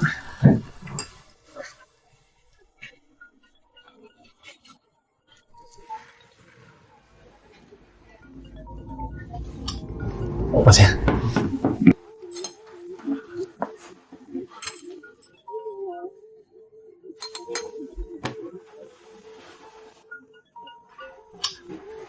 周总，贺锦州的电话不接吗？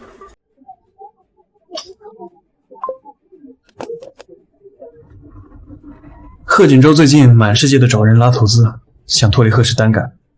不过，温小姐放心，这个人我不会投。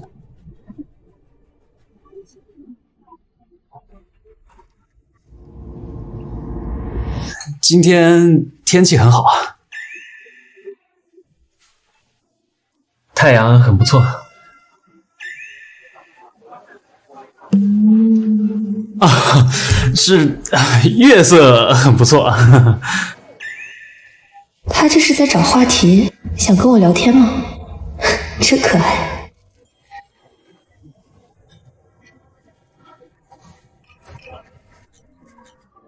不知道您到底是怎么了？抱歉，在来之前呢，公司里的05后说我年纪大，怕会和温小姐有代沟，所以就教了我几句网络热梗。刚才的那句“不知道您这是怎么了”是一种关心人的意思。那还学了些什么？还有不知道我的身材很曼妙是一种自谦的意思。还有尊嘟假嘟是真的假的的意思。很久都没有看到莹莹这么笑过了啊！赶紧吃饭啊！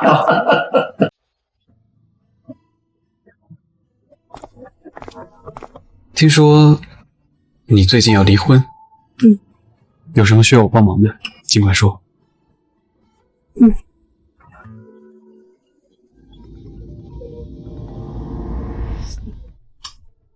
周总，他今晚不止一次打来，还是接一下吧，万一有什么急事儿。好，那你就先回去吧，别站在风口。慢走。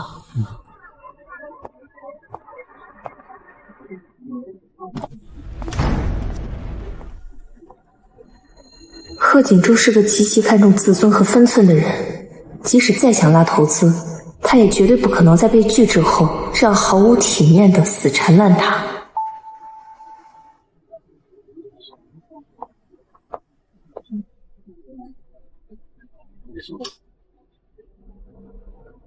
对，吃完了。老板，我看到您了，马上就来。周总，您把我的手机号码改成贺锦州这一招，真是一绝。饭局上让温小姐看到贺锦州来电，既巧妙地表了态，说明您坚定地站在她这边，又顺势踩了贺锦州一脚，想必温小姐肯定感动坏了。她很聪明啊，现在她是已经知道了。走吧。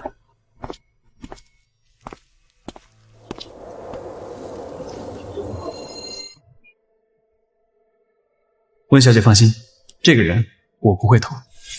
有什么需要我帮忙的，尽管说。原来是这样。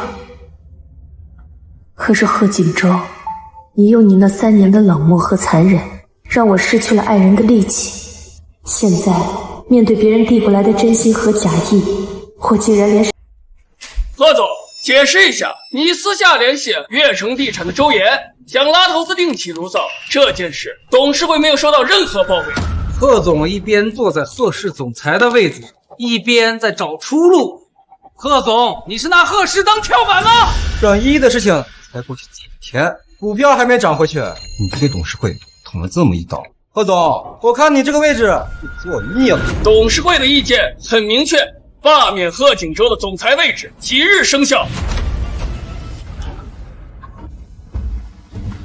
各位董事，锦州做错了事情，我这个当妈的没什么好辩解的。他爸走得早，贺氏是从零做起来的。当年跟各位一起创业的时候，老贺从来没有亏待过任何人。他现在走了，留锦州一个人撑着这个摊子。他才32，年轻，糊涂过，会犯错。我今天呢，也不是来替他求情的。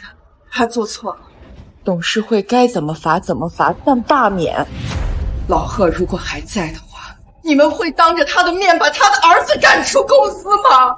看在老贺的面子上，位置可以留，但有一个条件。听说江氏新上任的女总裁对锦州有点兴趣。贺总，你既然坐在了总裁这个位置上，就该趁机会拿下江氏的投资，好让大家看看你的能力。你没问题，锦州明天就去办。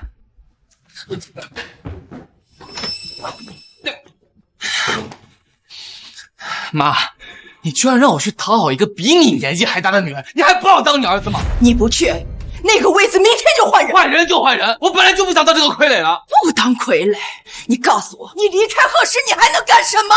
你去找周岩，人家连你面都不见，你连一笔像样的投资款都拉不到，你有什么资格给我说你不当傀儡？给我走！你给我过来，把这个刷干净！闭嘴！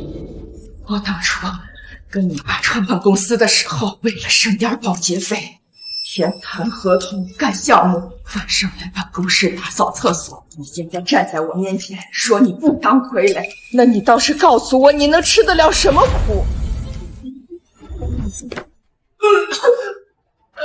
妈，觉得恶心是吧？但等你拿下江氏，这点恶心又算得了什么？江氏制药医药半强，100亿身价，他们一个季度的利润顶贺氏1整年的营收。你要是拿下了江氏，贺氏的富贵就有了。到时候你就是商界的神话。这温世宁看到了，他会怎么想啊？他那个温工作室再厉害，那也只是给别人做设计的，而你拿下的是江氏锦州。你想让他回来，首先得让他看得见你啊。妈，你当初跟我爸创业的时候，是，所以你恨我没关系，但等你站在最高位置的时候，所有的人都会像以前一样仰视你。温世宁也好，其他女人也好，你想要谁都不是问题。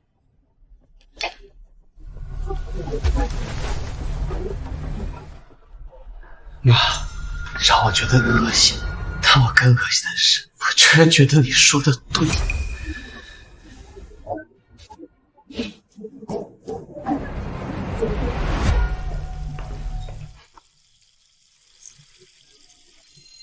连自己亲儿子都能这样利用，那我肚子里这个，在他们眼里又能算什么？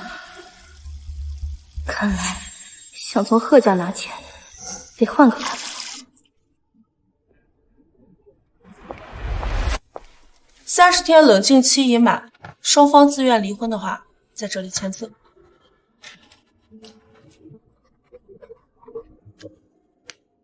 申灵，过去这3年是我对不起你，让你受委屈了。从今天起，放你自由。哼，要不是我知道你在2个小时后约见了江氏总裁，我还真要被你这副深情无愧的嘴脸给骗到了。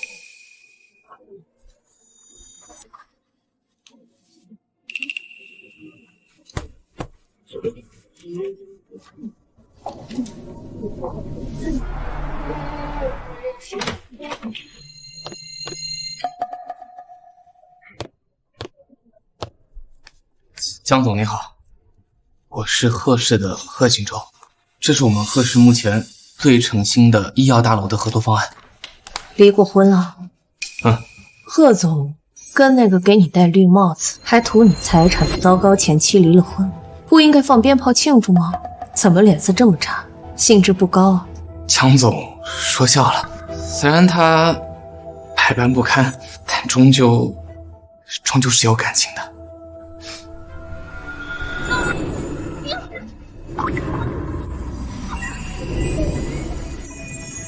原来这些你都知道。怎么会是你啊？当然是我，那个在你口中找野男人给你戴绿帽子的前妻。是在耍我，从头到尾都是你故意设的局。所以你之前让我单身来见你，就是故意骗我签字才说的。是。文石宁，你比我厉害。我贺锦州活了30多年，还从来没有被人当猴一样耍过。你赢了，你现在满意了吧？看我像一条狗一样在你面前摇尾乞怜，然后再亲手把绳子掐断。你现在是不是很得意啊？不，贺锦州，我只想要一个干净利落的结束，但你不愿意给我这个结束，所以我只能自己。神明，我错了，我真的知道错了。孩子的事情我不知道，如果好啊，贺总情绪失控，把他请出去。文世宁，我如果早点知道的话，文世宁。你没有早点知道，我也没有早点醒悟。这3年，我们扯平了。爸，我已经把钱打过去了，再忍忍，等我彻底拿下锦州，咱们沈家就能发达了。沈一呀，我在外面像条狗一样给贺氏找活路，你呢？就这样拿着贺氏钱往你这个破产娘家里钱。温氏你以前坐在贺太太这个位置上的时候，根本你根本不懂事儿。所以温世宁跟你离婚了，你但凡做出一点好丈夫的样子，他好歹之前是爱过我的，怎么舍得跟你离婚？闭嘴！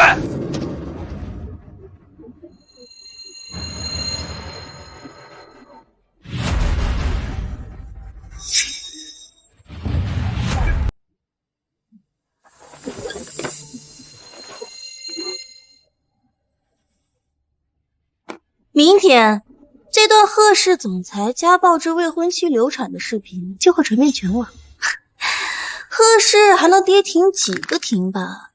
贺总心里应该有数吧？我没承认过你是我的婚妻。网民不需要结婚证，他们只想看热闹。500万买断这段视频，我拿钱走人。沈一，闭嘴！锦州，要是让别人知道你在30天冷静期内就搞大了别人的肚子，董事会明天就能把你撕了。这500万我出，把视频彻底删干净。还是伯母痛快。站住！要拿走这笔钱，你得帮我办另一件事。你说吧。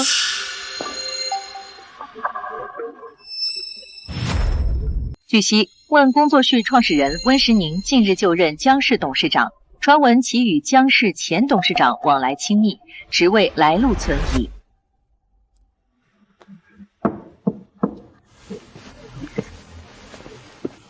贺言，坐。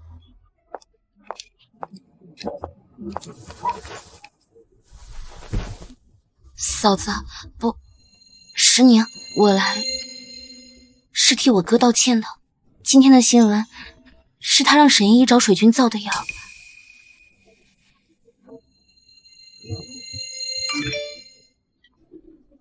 去找水军，在网上放风，就说温世宁是靠委身于江伯年那个70多岁的老头子，才爬上江氏总裁位置的。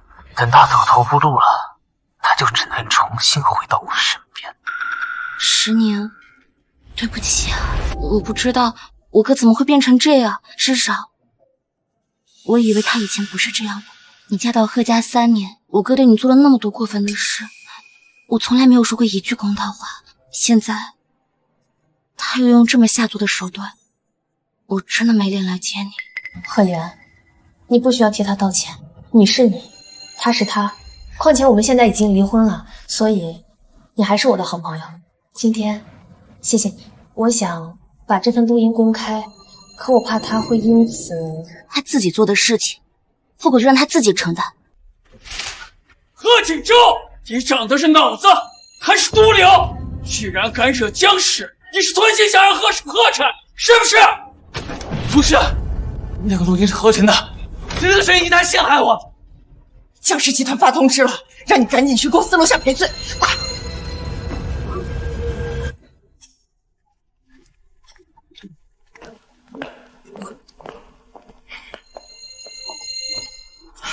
江老，是我教子无方，锦州他也是一时糊涂，听信了沈依依的挑唆，才干出了这种事情。今天我们特意撕下老脸来给您赔罪，快说对不起。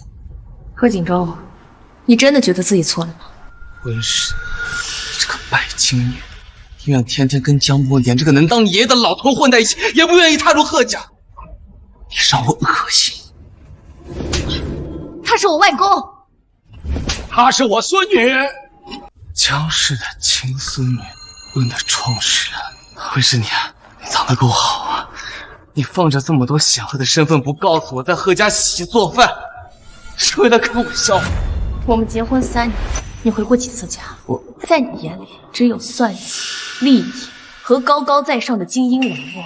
我生病的时候你在应酬，我被沈依依羞辱的时候你在护着她。你今天之所以站在这，不是因为你后悔伤害我，而是你发现你得罪不起江氏，像你这种人根本就不配谈爱。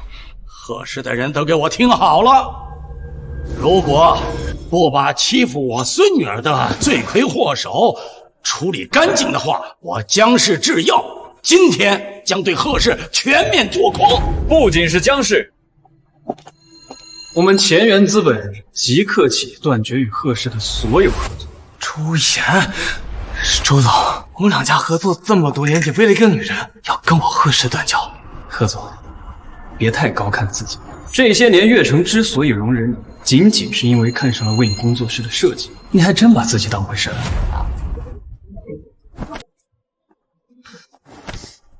是你啊，这千错万错都是不是阿姨的错，你就看在你跟锦州结婚3年的份上，就饶了他这一次吧。宋女士，我这么多年在你家，难道你对我的冷嘲热讽和呼来喝去还少吗？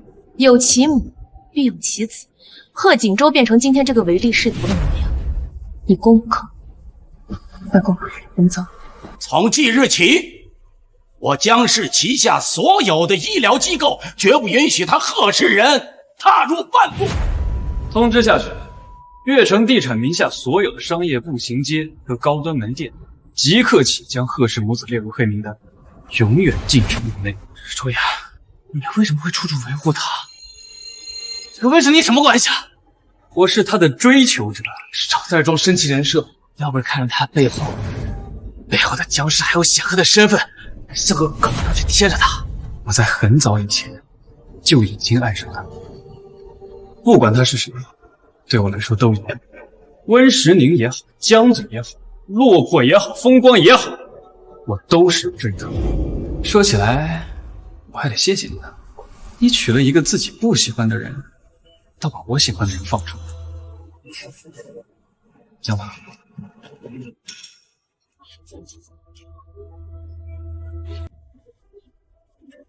哎呀，快点！颁奖典礼要开始了。哎，那人怎么看着有点眼熟？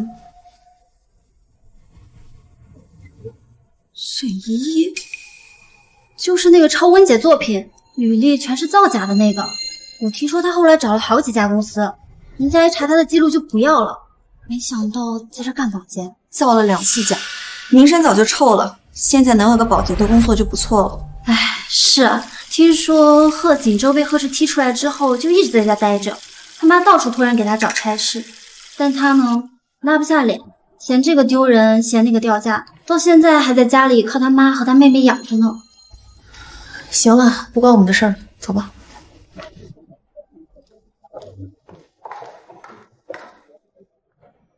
本届年度商业领袖大奖获得者江氏集团总裁问工作室创始人温实宁女士。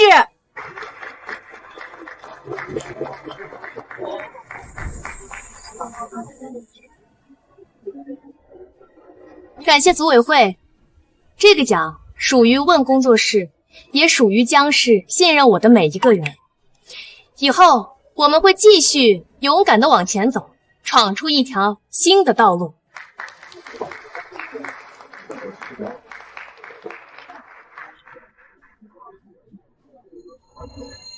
老板，去年有人说问是最大的黑马，今年就改口叫常胜将军了。恭喜温总。温总，恭喜了！我是贺氏的新任 CEO， 姓方。贺氏之前和温氏有过诸多的业务往来，虽然前任在任时闹得有些不愉快，不过都是过去的事了。生意嘛，利益。方总，问工作室和贺氏的合作已经结束了，我不打算再把这件事情翻出来，但我也不打算翻篇。合作的事不必再提。温总，拒绝合作也没关系。不过我一直好奇，你一个女人，凭什么短短几个月，就从一个离婚主妇爬上江氏总裁的位置，又拿奖金，又拿项目，这速度，怕是连圈内混迹多年的老前辈会有些自愧不如吧？是你温总，凭什么混到今天？方总，温总凭的是5年完成127个项目，设计营收3.6亿。过去3年的项目全都是他带着问做的，这些数据网上都能查到。你上任之前没做功课吗？还有悦城地产8000万的设计大单，在行业论坛上当着全行业的面大家审议。方总觉得这些还不够吗？方总，我们温总拿这个奖可是我们组委会全票通过的。方总，没关系，以后嘛，各走各的路。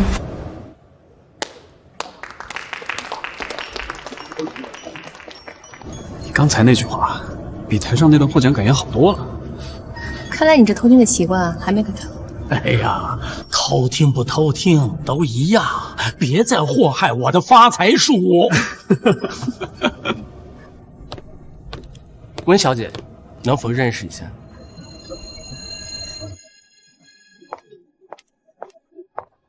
在这一刻，她不再是谁的太太，不再是谁的附属品，她只是她自己。从今往后，我的事业，我的人生，只跟我自己。